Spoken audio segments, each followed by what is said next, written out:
Hello बच्चों class ninth में Hindi literature में साहित्य सागर में आज हम लेसन नंबर 2 को रिवाइज करेंगे। लेसन नंबर 2 क्या है? काकी। लेसन 2 काकी। इसके लेखक हैं सिया राम शरण गुप्त जी। इसके लेखक कौन है बच्चों? सिया राम शरण गुप्त जी। चलिए इस लेसन को एक बार फिर से हम लोग रिवाइज करते हैं। इसका कहानी का परिचय और सार पढ़ के ये देखिए। काकी शीर्षक कहानी शामू नाम के एक बालक की मातृ वियोग से उत्पन्न तड़प से संबंधित है। शामू ने एक दिन देखा कि उनकी माँ भूमि पर सो रही है। उसके ऊपर एक कपड़ा ढका हुआ है तथा घर के लोग रो रहे हैं तथा उसे घेर कर बैठे हैं। वास्तव में उसकी माँ की मृत्यु हो चुकी थी। जब लोग उसकी माँ के शव को शमशान ले जाने लगे तो शामू ने बहुत उपद्रव मचाया, मीन्स बहुत परेशान किया, बहुत धमाल किया। ठीक है बच्चों। उसने पूछा कि वे लोग उसकी माँ को कहाँ ले जा रहे हैं। लोगों ने बहुत कठिनाई से उसे वहाँ से हटाया। शामू को विश्वास दिलाया गया कि उसकी काकी, यहाँ पे जो काकी है उसकी माँ के लिए यूज़ किया गया बच्चों। ठीक है। शामू की जो माँ थी उसके लिए काकी वर्ड यूज़ किया गया है। उसके मामा के यहाँ गई है, पर थोड़े दिन बाद उसको असलियत का पता चल गया कि उसकी माँ ऊपर राम के यहाँ गई है। मीन्स उसकी जो माँ है वो मर गई है।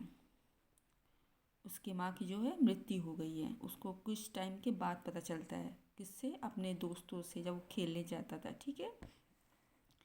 एक दिन उसने एक पतंग को उड़ते हुए देखा तो उसने सोचा कि क्यों ना वह एक पतंग आकाश में उड़ा दे जिस पर बैठकर उसकी माँ राम के यहाँ से नीचे आ जाएगी। उसने अपने पिता से एक पतंग दिलवाने की प्रार्थना की। पिता ने हाँ तो कर दी, पर पतंग नहीं मंगवाई। शामू ने अपने पिता के कोट से एक चवन्नी चुरा ली और सुखिया दासी के पुत्र भोले से पतंग मंगवा ली। पतंग की डोर बांधते समय शामू बोला कि वह इस पतंग को राम के यहाँ भेजना चाहता है। काकी इसे पकड़कर नीचे उतर आएगी। शामू लिखना नहीं जानता था, इसलिए उसने कहा कि वह जवाहर भैया से पतंग पर काकी लिखवा लेगा, जिससे कि पतंग उसकी माँ के पास पहुँच जाए। भोला शामू से अधिक समझदार था। उसने कहा कि बात तो अच्छी है, पर पतंग की डोर पतली है, इसके टूट जाने का डर है। दूसरे दिन शामू ने अपने पिता के कोट से 1 रुपया और चुराया। उसने भोला से 2 मोटी मोटी रस्सियाँ लाने को कहा। जब वे दोनों अंधेरी कोठरी में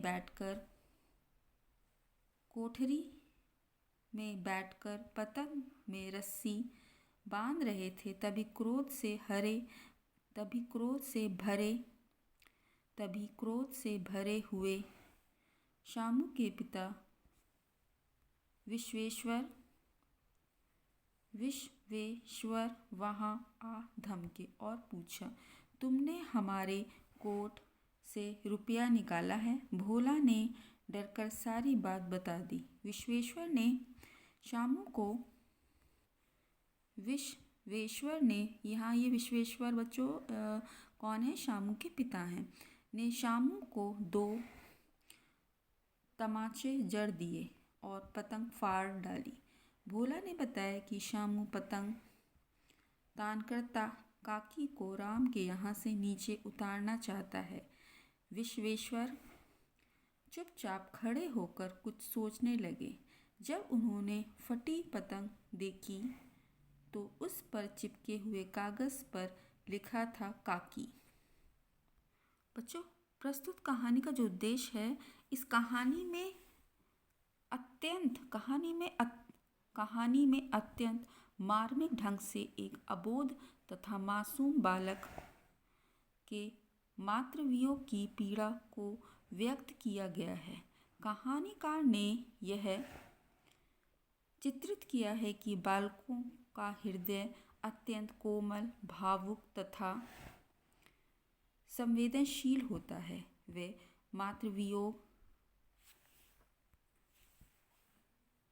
मातृवियोग की पीड़ा को सहन नहीं कर पाते।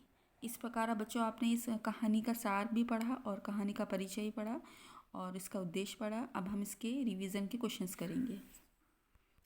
बच्चों, फर्स्ट पैराग्राफ देखिए।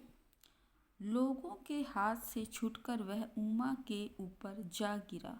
बोला, काकी सो रही है, उन्हें इस तरह उठाकर कहाँ लिए जा रहे हो? मैं ना जाने दूंगा। ये पैराग्राफ है बच्चों। इसका क्वेश्चन नंबर 1 देखिए। बड़े सवेरे जब शामू की नींद खुली तो उसने क्या देखा? इसका आंसर, फर्स्ट का आंसर देखिए बच्चों। बड़े सवेरे जब शामू की नींद खुली तो उसने देखा कि घर भर में कोहराम मचा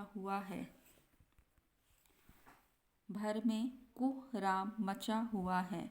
उसकी माँ नीचे से ऊपर तक एक कपड़ा ओढ़े हुए केवल भूमि पर सो रही है तथा घर के सब लोग उसे घेर कर विलाप कर रहे हैं। क्वेश्चन नंबर 2 है बच्चे देखिए। शामू ने बड़ा उपद्रव कब मचाया और क्यों? इसका आंसर देखिए बच्चों। क्वेश्चन नंबर 2 का आंसर देखिए बच्चों। जब लोग शामू की माँ उमा को शमशान ले जाने के लिए उठाकर ले जाने लगे तो शामू ने बहुत उपद्रव किया।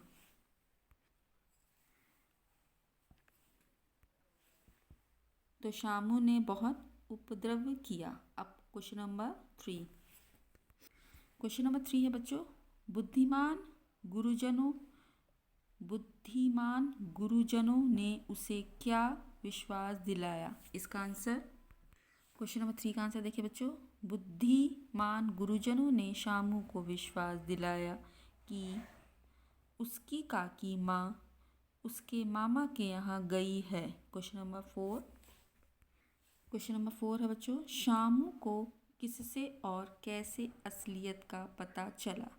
इसका आंसर, क्वेश्चन नंबर 4 का आंसर बच्चों। सत्य बहुत दिनों तक छिपा न रह सका और आसपास के अबोध बालकों के मुंह से शामू को इस असलियत का पता चल ही गया कि उसकी माँ उसके मामा के यहाँ नहीं गई बल्कि ऊपर राम के यहाँ गई है।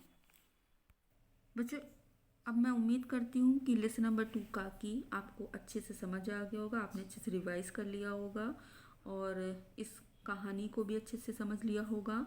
इसके जो रिवीजन क्वेश्चन फर्स्ट पैराग्राफ मैंने करा है, ये आपको हिंदी लिटरेचर साहित्य सागर की कॉपी में आपको करना है और उसको लर्न करना है। इसके बाद हम नेक्स्ट वीडियो में मिलेंगे नेक्स्ट चैप्टर के साथ। Thank you.